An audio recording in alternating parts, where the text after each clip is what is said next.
that we will be doing at the first sitting is to enable those members to take the oath or affirmation. Unobhala wepalamente ubhengeze ukuba iza kuhlala indlu yowiso-mthetho yolawulo lwesixhenxe ngeentsuku zatywala. Amapolisa asentshona koloni athi kudutyulwe kwabulawa abantu abane kuquka abantwana abathathu kwilokishi yaseKhayelitsha.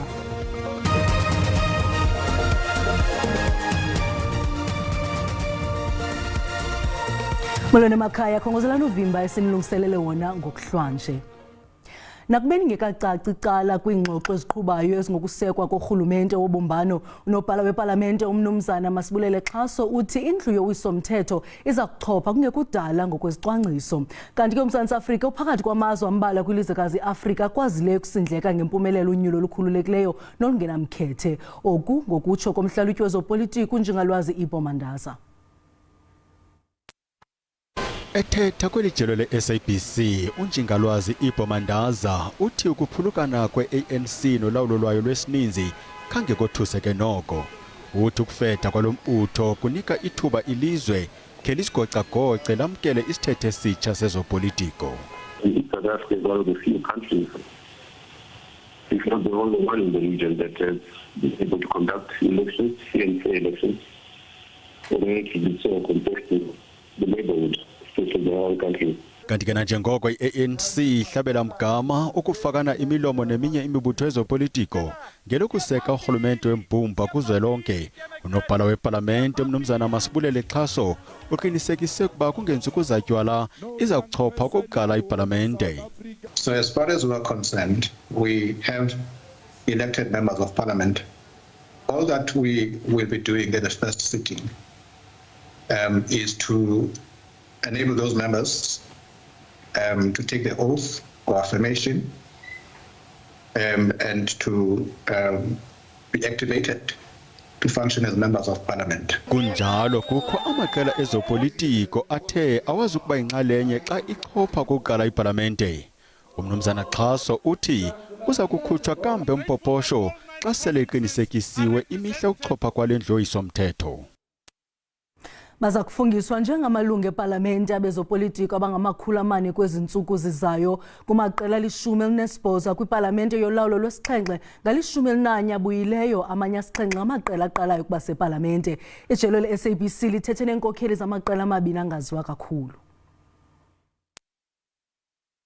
South Africa, umkhonto wesizwe, i-National Coloured Congress, i-Patriotic Alliance, i-Rise Mzansi, Action SA, ne-United Africans Transformation ngamaqela amatsha akwipalamente yolawulo lwesixhenxe. Ezinye zeenkokheli ezifana noJacob Zuma we-MK noMmusi Maimane weBosa bebekhe babasepalamente bekwamanye amaqela. uFadil Adams oyinkokheli ye-National Coloured Congress ofumene izihlalo ezimbini kube uyaqala ukhe wasebenza njengoceba kwisixeko saseKapa. Well, you know, to get into the National Assembly with no money at your first attempt as a brand new party, it doesn't happen. We've achieved the unthinkable. Now to take it further. Omnye ofikayo ngowayesakuba yintatheli uSongezo Zibi oseza kubuza imibuzo nakweli ityeli njengenkokheli yeqela elitsha eliphikisayo. Ukuya epalamente ndiqala ukuya ngumsebenzi omkhulu kakhulu. Ndinexhala ngenxeni yento yokubana xa uthunywe into ebalulekileyo ngabantu kufuneka uyithathe ngengqalelo ukuze wenze umsebenzi omhle. Inkokheli ye-Patriotic Alliance uGayton McKenzie kokokuqala esiyepalamente ngelixa inkokheli ye-United Africans Transformation uLihlohonolo Mahlatsi eza kumela iqela lakhe epalamente kwisihlalo esinye. Umseki we-Action SA uHerman Mashaba nombutho wakhe ufumene izihlalo ezintandathu epalamente uthe akazukusebenzela abavoti bakhe njengelungu lepalamente koko uza kugxila ekukhuseleni iziseko zombutho wakhe. Umbutho we-Patriotic Alliance uthi unomdla kakhulu kurhulumente wobumbano lukazwelonke i-Government of National Unity ngelasemzini. Mongameli we-Patriotic Alliance uMnumzana Kenny Kunene uxelele i-SABC ukuba balindele ukuva ukuba i-ANC ibeka ntoni kwisithebe sengxoxo emva kwentlanganiso ekhethekileyo yesigqeba esiphezulu se-ANC ngolwesine. Lo mbutho uphakamise ukuba kubekho urhulumente obumbano ukanti isigqeba se-DA siza kubuyela kwibhunga eliphezulu le-DA malunga nesiphakamiso sabo ngelixa negqiza le-IFP elijongene nomba ubambiswano ngolawulo sithe siza kubuyela kwigqiza le-IFP. I-Patriotic Alliance ithi inomdla wokuba inxalenye yorhulumente obumbano. We are keen to be part of the Government of National Unity. However, that will be determined by the offer that the ANC will put on the table for our constituencies. We've been consistent that we'll get into coalition with any political party. But we need to make sure that our constituencies are also respected and taken care of. Kulindeleke ukuba ihlale okokuqala iParlamente kungaphelanga isithuba seveki nalapho kulindeleke ukuba konyulwe umongameli omtsha weli lizwe. Nanjengoko kungekho namnye umbutho othe waphumelela ngesininzi kunyulo lwakutshanje lwajikelele amaqela ezopolitiko kuza kufuneka asebenzisane kwindlu yowiso-mthetho kuphakanyiswe imbumba yolawulo jikelele okanye ubambiswano ngolawulo. Oku kukhwankqise uninzi lwabembeli ngulowo nalowo uzibuza ngobume bepalamente. Okokuqala nqa kumashumi amathathu eminyaka i-African National Congress ayibambanga sininzi okukunyanzelise imibutho ukuba ingqubanise intloko ngokuba kukhethwe phakathi kwembumba yolawulo jikelele okanye urhulumente obambiswano ngolawulo. Abahlali baseMahikeng bakholelwa ukuba urhulumente obambiswano ngolawulo yoba sisigqibo esisiso kweli lizwe. We have seen that ANC for 30 years it done nothing but to drag the country into chaos. But the coalition part, it will maybe rejuvenate the economic structures of South Africa. We need the economy to be good, because at this point it's terrible. If you look at the next 5 years, it's going to be worse, eh? We're literally going to be like Zimbabwe. Ngekambe abanye balindele isiphithiphithi besithi iqela neqela liza kutsalela ngakulo ngokuthi gqolo ukunyanzelisa imigaqo nkqubo yalo. I don't think the parliament is going to be stable because every party has an agenda, its own agenda. Kananjalo nanjengoko amaqela ezopolitiko elindeleke ukubumba ulawulo abanye abahlalutyi bezopolitiko bavakalisa ngelithi ayizoba mthebelele kwaphela lenkqubo. It's not necessarily going to be a smooth sailing. I think we have experienced that through the multiple coalition governments at local government level, where there's consistent instability within those levels of government. Kukwakhona inkxalabo ezimayela noqoqosho lweli ukuba lungaxhoxeka ingakumbi ukuba urhulumente obambiswano ngolawulo uyasilela. Should it not hold, then unfortunately that will cause uncertainty, and we know that markets don't like uncertainty. Ukanti ke kujongwe enkalweni kulindelwe ngamehlo abomvu imo yolawulo egqibeleleyo yendlu yowiso-mthetho nanjengoko amaqela ezopolitiko ekwizicwangciso zoko kwiintsuku ezili-14 emva konyulo.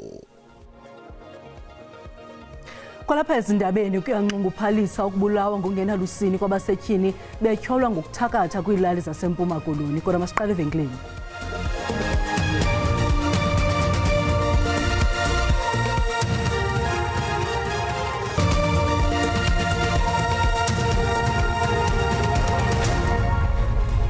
Sinamkele kwakhona sikwabulisa nakwabo basandula ukungena usabukela indaba kwijelo i-SABC 1 sisiza ngqo kwikomkhulu le-SABC e-Auckland Park eGauteng. Uyakwazi ke ukuzibukela kwakhona ezindaba kwijelo le-YouTube ngokuthi SABC Indaba zesiXhosa kwinqaku lokuqala sithenga.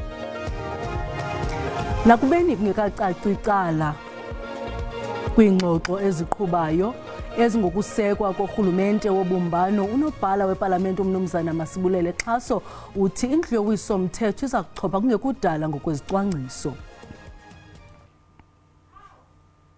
Ukubulawa ngokungenalusini kwamanini ezilalini kuba betyholwa ngokuthakatha kubangele unxunguphalo kwathahle lusikisike eMpuma Koloni. Ukususela ngo-2015 bangama-28 abasetyhini nabantwana baye babulawa emva kokutyholwa ngokuthakatha. Kwisehlo senzeka ebutsheni balo nyaka kwabulawa inkondekazi eneminyaka engama-70 ubudala neentombi zayo ezintathu ezazityholwa ngokuthakatha.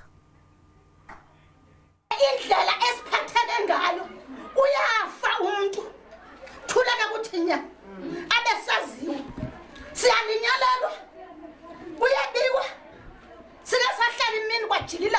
Lo wasetyhini udandathekile emphefumulweni uthi kule lali kubulawa abantu basetyhini nabantwana imihla nezolo kuba kusithiwa ngamagqwirha. Bonke babulawa ngokuba baxhaxhwe bantunyekwe ngomlilo bahambi kubo badutyulwe. 26 ndabulawela umama wami ngabantu bagqiba bamcinezela ngamatye. So ke sasa lonto andisazi bakwakuyintoni. Kubonakala ngokuphandle ukuba ababulali babantu abangomama nabantwana abafuni kugoba uphondo nanjengoko kubulawa kwabantu kusonyuka imihla nezolo wahambi amaxhoba ayafuduka kwimizi yawo aze aye kubhaca kwezinye indawo.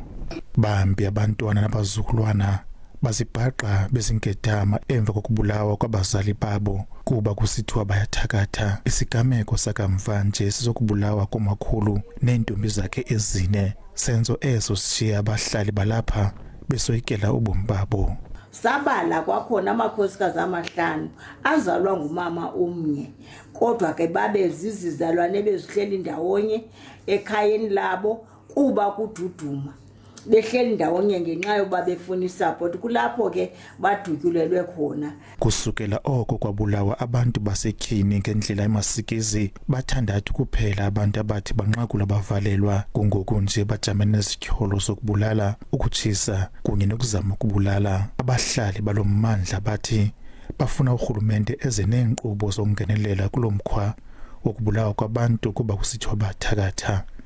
Dinkululeko Nyembezi weendaba ze-SABC kwilali yakwaThahle elusikisiki. Abahlali baseGauteng baphakamise inkxalabo zabo mayelana nokucuthwa kokusetyenziswa kombane nguCity Power besithi oku kuza kuphazamisa impilo zabo ukanti noosomashishini badakumbile koku bevakalisa ngelithi kuza kuqhoqa inkqubo zenkampani. Osomabhizinisi abasathuthuka bakhala bayayithulisa ngokuthula kohlelo lokwehlisa umthamo wokusebenza kogesi phecelezi i-load reduction. Inzuzo izokwehla, ama-expense azokhuphuka, nezigebengu zizohlasela futhi uma kumnyama because igebengu zibaningi kakhulu if kune-load shedding.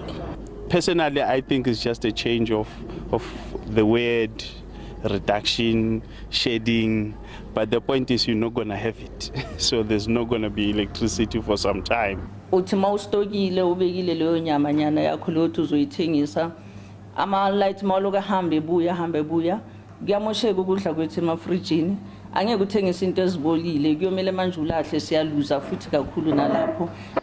Inkukhu yawusola umqhakazo kwabanye ngoba bethi ugesi ubulokhu khona njengoba bekusingethwe ukhetho likazwelonke. Ugovernment wethu kahle uyasifeyila futhi kahle bokubribe emqondo yabantu ukuthi bakwazi ukuthi badlule ekuvoteni emva mangabe sebevotile isimo futhi sibuyele kulesi kade sikhona of which asijwayeleke kubantu asisoze futhi sajwayeleka.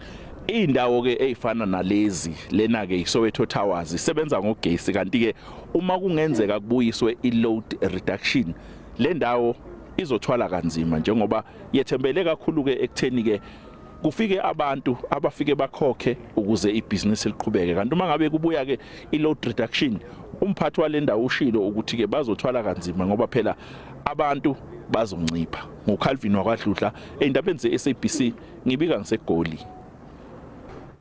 Amapolisa kwiphondo laseNtshona Koloni athi abantu abane kuquka nabantwana badutyulwe babulawa kwilokishi yaseKhayelitsha eKapa. Abarhanelwa bangene kwisaluni bavulela ngerhuluwa izolo emini. Abarhanelwa baye babaleka kwindawo yexhwayelo kwaye abakanqakulwa. Tyelela njengesiqhelo kulomzi wenwele kuphele kwincindi enekhala kwabo bebelapho. Kukholelwa ekubeni isithuthi sohlobo leQuantum minibus simise apha phambi kwale barber shop. Abo bebeyikhwele bangene ngaphakathi babuzisa ngompu phambi kokuba bathulule irhuluwa. Oyena mncikane kula maxhoba oluhlaselo yintwazana iminyaka emine ubudala. Akumandanga ke kuba kaloku besisajonge elikhulu ku-Enzo thina. Kodwa ke intando ayoyethu nguThixo wenza yonke into. Uluntu loyikisela ubomi balo ngokunje kwaye liziva lingakhuselekanga. Lo wam una 2 years, kukho lo una 14 years, ucheba phaa kulaa barber shop, abone yena, awela indlela yekuye. So lo una 14 years, uthi uhlela apha ngakukona yebarber shop, uthe xa wabona uPenpen, waphakama yomthatha. Uthi nte xa ndiqala umfunqula, kwaphuma ubhuto kwiquantum akambonanga uba uthi uvele kwamnyama wathigana. Kwavele kwamnyama wathatha lo mntana wangena naye phaa phakathi ebarber shop, bazimela phantsi kwetafile wamcinezela. Ngobhuti wabesekhala lona 2 years wam. Ubhuti ebezimele naye wamvala umlomo sithi thula boy kuzoba right. Okusothusile apha eQwarha Street apha ko-A into ba kudutyulwa abantwana estendini ekuchetywa kuso. And saxa sisiza sisinkokheli sizowujonga safumaniseka into ba abantwana badutyulwe kungekho mpendulo bebenoyiphendula okanye bengenzanga nto. And ke isisehlo esibi kakhulu eso kuthi thina abantu bazinkokheli nabahlali. Abasemagunyeni bathi indoda eminyaka ema-30 ubudala nayo idutyulwe lwahlanza iselwa kwesi sehlo. The suspects fled the scene and are yet to be apprehended. The motive for the incident is yet to be determined. Abantwana abathathu abafumene umonzakalo kolu hlaselo bazuza unyango esibhedlele kungokunjenana. Mlamli Maneli, wendaba ze-SABC, eKapa. Indaba ziphela into nje ixesha linomona sibulele mawethu okusibeleka indlebe usuku benzo.